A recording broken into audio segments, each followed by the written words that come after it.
હજી એકાદ અઠવાડિયું થયું હશે અમારે મકાન બદલે. આમ તો પહેલા અમે બધા ફ્રેન્ડ્સ પીજીમાં રહેતા હતા, પણ પછી મારા દૂરના ફોઈનું આ મકાન ખાલી થયું એટલે એમને કીધું કે શ્યામ, જો તમને જાતે રસોઈ કરીને ફાવે તો મારું ઘર ખાલી થયું છે, ત્યાં શિફ્ટ થઈ જાઓ. અને અમે 5 મિત્રો આવી ગયા આ નવા ઘરમાં. સોસાયટીનું નામ હતું સ્વપ્ન સૃષ્ટિ. સાચે જ યાર, સ્વપ્નની દુનિયા હોય ને એવું લાગતું હતું. બહુ અદ્ભુત વાતાવરણ હતું આ સોસાયટીનું, એકદમ શાંત, આજુબાજુમાં લીલોતરી, કંઈક અલગ જ સુકૂન હતું આ વાતાવરણમાં. અને મારા બધા મિત્રોને તો વાતાવરણ ગમે એનું એક વધુ કારણ હતું, અને એ કારણ હતું પાડોશનો હિંચકો. ના ના ના ના, એટલે કે હવે હિંચકા ખાવાની મજા આવે એવી ઉંમર નથી કોઈની, પણ પાડોશમાં એક હિંચકો હતો અને એના ઉપર દરરોજ સાંજે બેસતી હતી એક છોકરી. હવે સાચી વાત સમજ્યા તમે. ઘરમાં લગભગ માં અને દીકરી બે જ રહેતા હતા. ક્યારેક હિંચકા પર બેઠેલી એ છોકરીને મારા મિત્રો છાના માના જોતા, કેમ કે ડાયરેક્ટ જોવાય નહીં, અને જોવે તો ઘર ખાલી કરવાનો વારો આવે. એની મમ્મી ક્યારેક સાથ કરીને એને બોલાવતી, એટલે નામ એનું જાણવા મળ્યું. એનું નામ હતું પ્રીતિ. બાર ગેટ પરની નેમ પ્લેટથી એવું પણ જાણવા મળ્યું કે એના મમ્મીનું નામ હતું ફોરમ પટેલ. એટલે હવે ખબર પડી કે છોકરાનું નામ હતું પ્રીતિ પટેલ. એટલે પછી આખા રૂમમાં ઇન્સ્ટા અને એફબીમાં સર્ચ થવા માંડ્યું, પ્રીતિ પટેલ, પ્રીતિ પટેલ, પ્રીતિ પટેલ. કેટલીય પ્રીતિ પટેલ મળી, પણ જે આ બધાને જોઈતી હતી એ પ્રીતિ પટેલ ન હતી. બસ હવે બધા કંટાળ્યા હતા, સૌ પોતપોતાના કામે જતા રહેતા. ઘરે આવીને પેલા 4 જણા તો પબજી રમતા, અને મને પબજીમાં રસ નહીં, અને એ બધાથી જુદો એટલે થોડો સાહિત્યમાંનો શોખ હતો.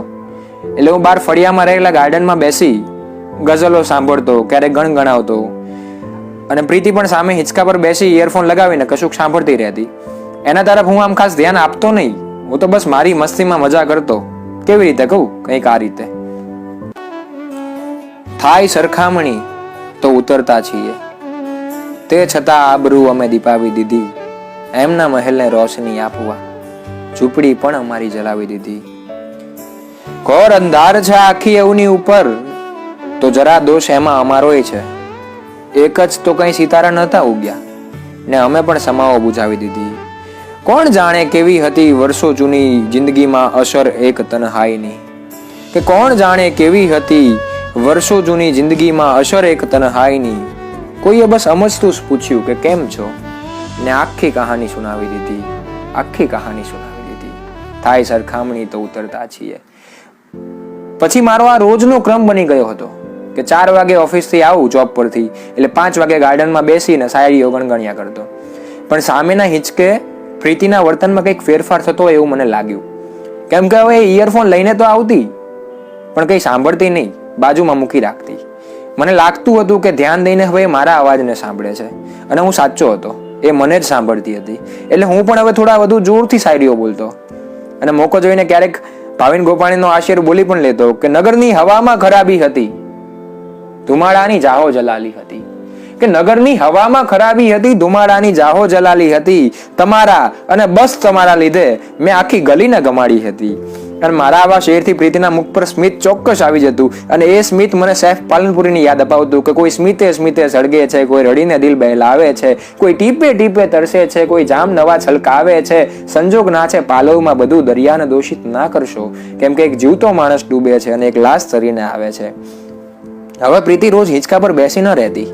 મારા અને એના ઘરની જે કોમન દિવાલ હતી ગાર્ડન પાસેની, એના પાસે આજુબાજુ વોકિંગ કરતી.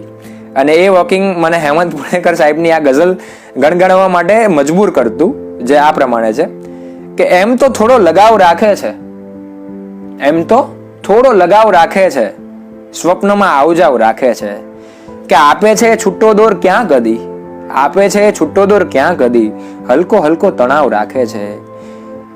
ને ભૂલી ગઈ છે સુગંધી ઘટનાઓ, કે ભૂલી ગઈ છે સુગંધી ઘટનાઓ, યાદ એક અણબનાવ રાખે છે. આમ અમારા બંને વચ્ચે મૌનની ભાષામાં વાતચીત થતી. હું એના સ્મિતને વાંચી લેતો અને મારી કવિતાને સાંભળી લેતી. અમે બંને એકબીજા સાથે એક શબ્દ સુદ્ધા વાતચીત નહોતી કરી. તમને લાગતું હશે કે મારી પ્રેમિકા હશે. ના, હું એને પ્રેમિકા પણ નહોતો સમજતો, કે નહોતી મારી પ્રેમિકા, એ નહોતી મારી દુલ્હન. મેં તો એને માત્ર ઝરૂખે નહીં પણ હિંચકે વાટની રખતી જોઈ હતી, એવું મને કહેવું ગમે. પણ હા, અમારા વચ્ચે એક રિલેશન હતું. એક ડાળી અને એક ટવકા કરતા પંખી વચ્ચે જે રિલેશન હોય ને એવું. એક પ્રેક્ષક અને એક પરફોર્મર વચ્ચે જેવું રિલેશન હોય ને એવું. અમારા વચ્ચે આવું રિલેશન હતું. એક દિવસ હું 4 વાગે મારી જોબ પરથી આવ્યો, 5 વાગે નિત્યક્રમ પ્રમાણે ગાર્ડનમાં ગોઠવાયો. ત્યાં જ મારો મિત્ર આવ્યો અને એને કીધું કે પ્રીતિની રાહ જોતો હોય છે ને? જો રાહ જોતો હોય તો રાહ ના જોતો. એટલે મેં કહ્યું કેમ? એણે કીધું કે આજે સવારે જ એના ઘરે કોઈ ભાઈ આવ્યા હતા. બહુ મોટા અવાજે વાતચીત ઝઘડો કરતા એવું લાગ્યું અને છેલ્લે એવું સંભળાયું કે છૂટા છેડા સમયે નક્કી થયેલું કોર્ટમાં એમ પ્રીતિને તારી પાસે રાખવાનો સમય હવે પૂરો થયો, એને હું લઈ જઈશ. લાગ્યું કે એના પપ્પા હતા. પ્રીતિ રડતા રડતા એમની સાથે ગઈ, પણ જતા જતા આપણા ઘર તરફ જોતી હતી. લાગતું હતું કે એ તને શોધી રહી છે. અને મારા મોઢામાંથી અજાણતા જ સરી પડ્યા શબ્દો કે તમને જો પામવા બેસું તો વર્ષો ના વર્ષ લાગશે. એવી ટેવ છે તમારી કે રૂઠી જાવ એક ક્ષણમાં તમે, અને જો મનાવવા બેસું તો વર્ષો ના વર્ષ લાગશે. જખમો થયા છે એટલા કે ક્યાંય નથી હૃદય કોરું, જખમો જો રૂઝાવવા બેસું તો વર્ષો ના વર્ષ લાગશે. હૃદય વેરાઈ ગયું છે મારું ઇંતજારી તમારીમાં, ટુકડા જો વીણવા બેસું તો વર્ષો ના વર્ષ લાગશે. ને તમે ચાલ્યા ગયા કંઈ કહ્યા વિના મને, જો કહેવા કે લખવા બેસું તો વર્ષો ના વર્ષ લાગશે. આજે પણ ક્યારેક જોઉં છું એ ધૂળ ચડેલા હિંચકાને, પવનની લહેર આવે તો એમને એકલો એકલો ઝૂલે છે.